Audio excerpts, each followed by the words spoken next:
मित्रों, वैदिक ज्योतिष केंद्र में आपका स्वागत है। आज हम बात करने वाले हैं वैदिक ज्योतिष के अंतर्गत रुद्राक्ष धारण प्रयोग करने की विधि, उसके लाभ क्या हैं और उसको किस समय धारण करना चाहिए, किस मुहूर्त में धारण करना चाहिए, धारण करने के अभिमंत्रित करने का जो उनका विशेष मंत्र होता है वो क्या होता है, वो सारी विधियों की आज मैं चर्चा करूँगा डिटेल से। तो मित्रों, रुद्राक्ष धारण क्यों किया जाता है इसको जानने की परम आवश्यकता है। मान लिया जाए तुम्हारे जन्मांक चक्र में, जन्म कुंडली में, लग्न में या कई नौमांश में, दशमांश में जो महत्वपूर्ण कुंडलियाँ होती खोड़ स्वर की, उनकी बात मैं कर रहा हूँ। या त्रिशांश कुंडली आप उठाइए, केवल लग्न को भी छोड़ दिए, त्रिशांश कुंडली आप उठाइए और वो केवल अरिष्ट की कुंडली होती है जिसमें हमें केवल हानिकारक योग ही देखा जाता है।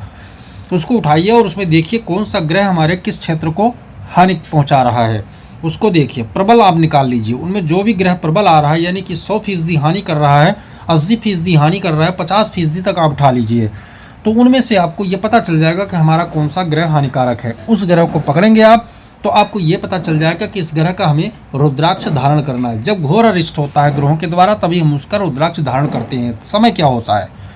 रुद्राक्ष धारण का समय होता है उस ग्रह के महादशा, अंतरदशा, प्रत्यांतर, सूक्ष्म प्राणदशा, 5 दशाएं ये, या योगिनी में जब काल चक्र उनका चल रहा हो या गोचर में चल रहा हो तब हम इसको धारण कर सकते हैं, अन्यथा धारण नहीं करना चाहिए। क्योंकि रुद्राक्ष के कुछ नियम होते हैं, उस नियम को हम हमेशा पालन नहीं कर सकते। परंतु जब ग्रह के कार्यकाल चल रहे हों और उस ग्रह से हमें कुछ प्राप्त नहीं हो रहा हो, केवल हानि प्राप्त हो रहा है, तब हमें जो है रुद्राक्ष धारण करना चाहिए। मित्रों, तो हमें अगर निकल के आता है कि हमारा सबसे बड़ा हानिकारक ग्रह सूर्य है, तो सूर्य की महादशा, अंतरदशा, प्राणदशा, सूक्ष्म प्राण, इन सभी दशाओं में जब भी कहीं सूर्य आए तो हमें उनका रुद्राक्ष धारण करना चाहिए। धारण करने की विधि क्या है? रुद्राक्ष को लाएं और गंगा जल में जो है उसको धोएं।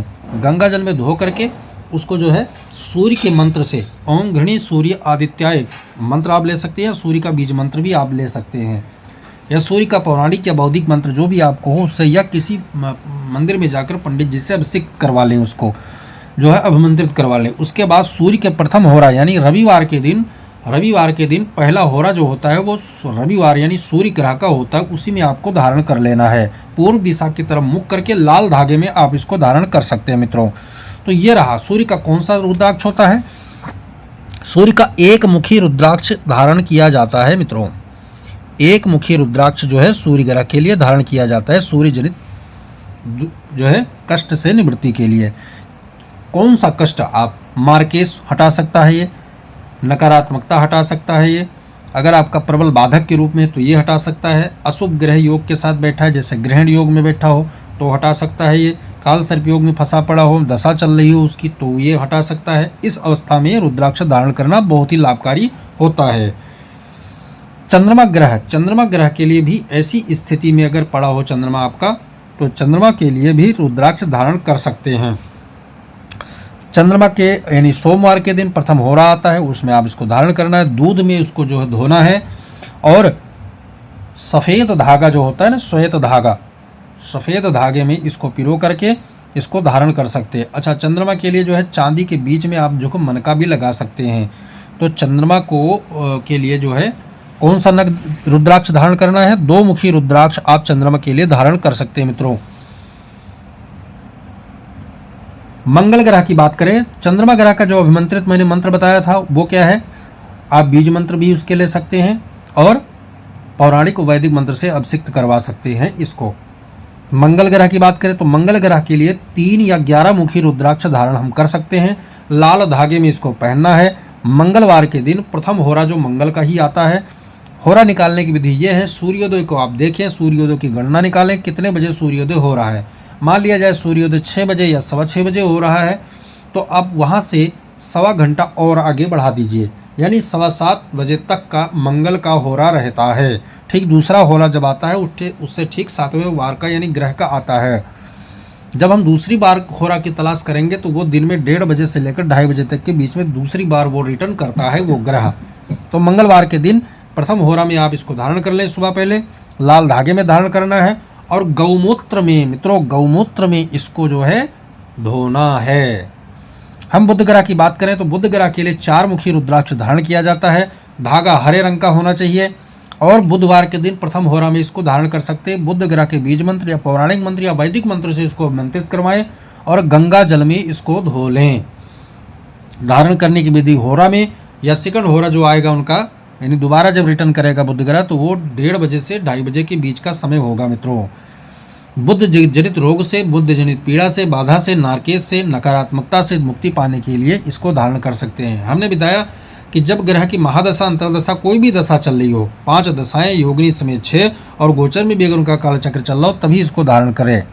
गुरु ग्रह की बात करें तो गुरु ग्रह के लिए 5 मुखी रुद्राक्ष हम धारण कर सकते हैं, पंचमुखी रुद्राक्ष मित्रों। इनके पीले धागे में इसको धारण करना है, पीले धागे में इसको धारण करना है और साथ में गंगा जल और गौमूत्र दोनों से इसको धुलना है।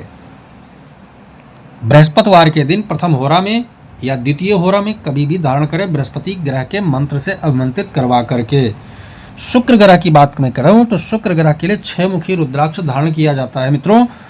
गंगा जल और गौमूत्र से इसको प्रक्षालन करके, धो करके और श्वेत धागा, सफेद धागा में या गुलाबी धागा में धारण कर सकते हैं। शुक्रवार के दिन शुक्र के प्रथम होरा में या द्वितीय होरा में इसको धारण कर लें, शुक्र ग्रह के बीज मंत्र या वैदिक मंत्र या पौराणिक मंत्र से अभिमंत्रित करवा करके। मित्रों शनि ग्रह की बात करें तो शनि ग्रह के लिए 7 मुखी रुद्राक्ष हम धारण कर सकते हैं। शनि ग्रह के लिए 7 मुखी रुद्राक्ष धारण कर सकते हैं। इनके धारण की जो विधि बताई गई है, गौमूत्र से या फिर तिल के तेल में रात्रि को इसको भिगो दो और सुबह उठाओ, या सरसों के तेल में रात्रि को इसको भिगो दो एक दिन पहले यानी शुक्रवार की रात को, और सुबह शनिवार की रात को इसको निकालो, फिर गौमूत्र से इसको प्रक्षालन करो काले धागे में पिरो करके, और शनि की होरा में इसको धारण कर सकते हैं। शनि मंत्र, बीज मंत्र, पौराणिक वैदिक मंत्र से अभिमंत्रित करवा के। राहु ग्रह की बात करें तो राहु ग्रह के लिए 8 मुखी रुद्राक्ष धारण कर सकते हैं मित्रों। 8 मुखी रुद्राक्ष राहु ग्रह का होता है। इसको धारण करने की विधि है तो गुलाब जल में गौमूत्र मिक्स करके दोनों एक में मिला करके उसको धोना है, और प्रक्षालन करने के बाद भूरे रंग का धागा लेना है जो स्लेटी कलर का होता है, उसमें इसको धारण करके पिरोकर इसको पहना जाता है। रविवार का दिन आप चयन कर सकते हैं और साथ में शनिवार का दिन आप उसके प्रथम होरा में इसको धारण कर सकते हैं। राहु के लिए बुधवार और शनिवार के दिन धारण कर सकते हैं। राहु ग्रह के बीज मंत्र जो है या वैदिक मंत्र या पौराणिक मंत्र से अभिमंत्रित करवा लें प्रथम होरा में, शनिवार या बुधवार के प्रथम होरा में या फिर द्वितीय होरा में धारण कर लें। केतु ग्रह की बात करें तो केतु ग्रह का जो ये 9 मुखी रुद्राक्ष धारण करने की विधि है, इसको कैसे धारण करें। अलसी का तेल मिले तो अलसी का तेल ले लें, नहीं तो गंगा जल ले लें, गौमूत्र दोनों को एक में मिश्रित करें और उससे प्रक्षालन धो करके बाहर निकालें। केतु के बीज मंत्र या पौराणिक या वैदिक मंत्र से इसको अभिषिक्त करवाएं और नीला धागा आप लें और उसमें इसको पिरोएं। नीला धागा में पिरो करके रविवार या शनिवार, इसमें रविवार और या शनिवार है, राहु में बुधवार या शनिवार है, तो केतु को रविवार या शनिवार के दिन प्रथम होरा में इसको धारण कर लें, केतु के बीज मंत्र से अभिमंत्रित या पौराणिक या वैदिक मंत्र से अभिमंत्रित करवा करके। तो ये रहा धारण करने की विधि मित्रों। फायदा क्या होता है, जब इसको हम धारण कर लेते हैं तो ग्रह के नकारात्मकता से हमारी यह सुरक्षा देता है। तनाव, चिंता, डर, बहम, ईर्ष्या, जलन, कपट, द्वेष, पाखंड आदि सब मेरे से दूर रहते हैं। शरीर में कंपन आदि स्थितियां नहीं रहती हैं, कमजोरी नहीं महसूस होती और हमारा बुद्धि, दिमाग, माइंड, स्थिरता, हृदय सब अच्छे तरीके से काम करते हैं। इसीलिए रुद्राक्ष धारण किया जाता है। धारण करने का मैंने फिर दोबारा इसको बता रहा हूँ, केवल महादशा अंतरदशा में जब ये ग्रह आए यानी अपने कार्यकाल में आए तभी इसको धारण कर सकते हैं।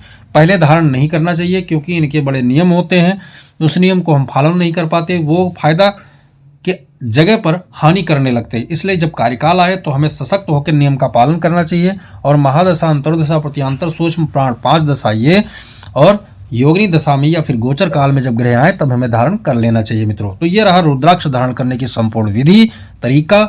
वीडियो पसंद आए तो लाइक कीजिए, शेयर कीजिए, सब्सक्राइब कीजिए, साथ में बेल आइकन का बटन जरूर दबाएं ताकि हमारा नया लेटेस्ट वीडियो आप तक जरूर पहुंचे। जय सिया राम।